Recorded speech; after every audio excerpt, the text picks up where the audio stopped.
Loire Sentinelle présente Habiter au bord des ondes.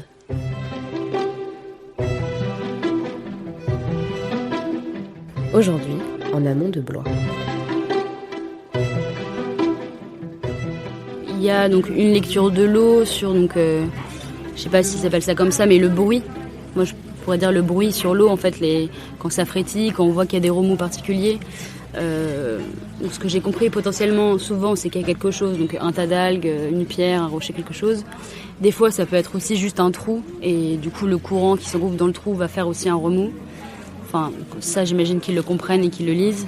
Pareil, les bancs de sable, j'ai l'impression qu'ils expliquent que ça frétille un peu plus et qu'on arrive à lire le chenal, là où l'eau est peut-être un peu plus plane.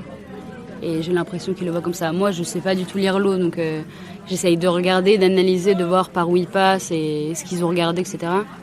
Ce qui est cool, c'est que sur le bateau, tout le monde parle beaucoup, donc les indications, elles sont toujours verbalisées, signées, etc.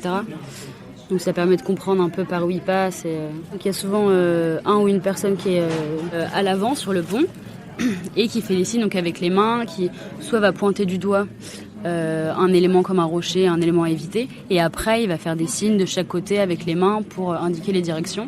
Donc comme ça, après voilà, il peut dire ok, vas-y, va tout droit, donc avec deux bras, vraiment balancer les bras vers l'avant pour montrer que là c'est bon, il y a de l'eau, tu peux y aller, t'as pas besoin de. Après ralentir, pareil, il y a plein de petits signes comme ça en fait qui permettent de se repérer sans avoir oralisé, parce que même si on l'oralise un peu, on s'entend pas forcément.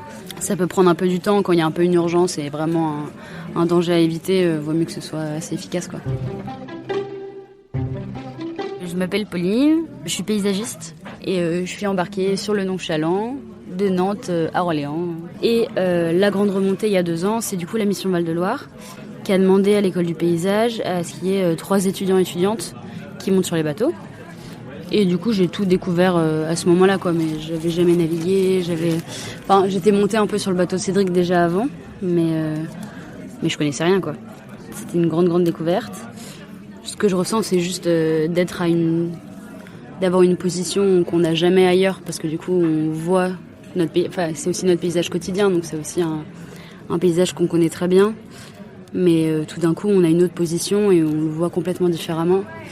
Et je trouve que le fait d'être sur la Loire, j'ai aussi un peu l'impression de m'extraire du coup de ce paysage que je connais très bien, toutes les différentes entités, les lieux, etc. que je connais, que je parcours et que je traverse quotidiennement.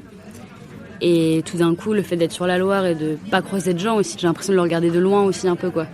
T'as un peu ce poste un peu d'observateur, observatrice, un peu omniscient, tu vois, qui voit tout mais qui en fait pas partie. Et ça, je trouve ça hyper chouette.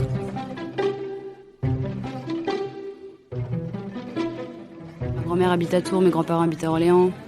Enfin, du coup, vraiment, Tours-Orléans, je connais très bien. Après, toute la partie Nantes-Tours, pas du tout.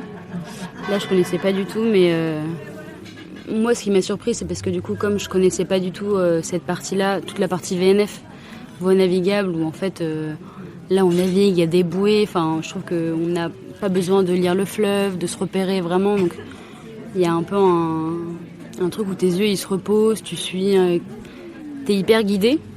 Tout a l'air hyper large, hyper facile, hyper simple.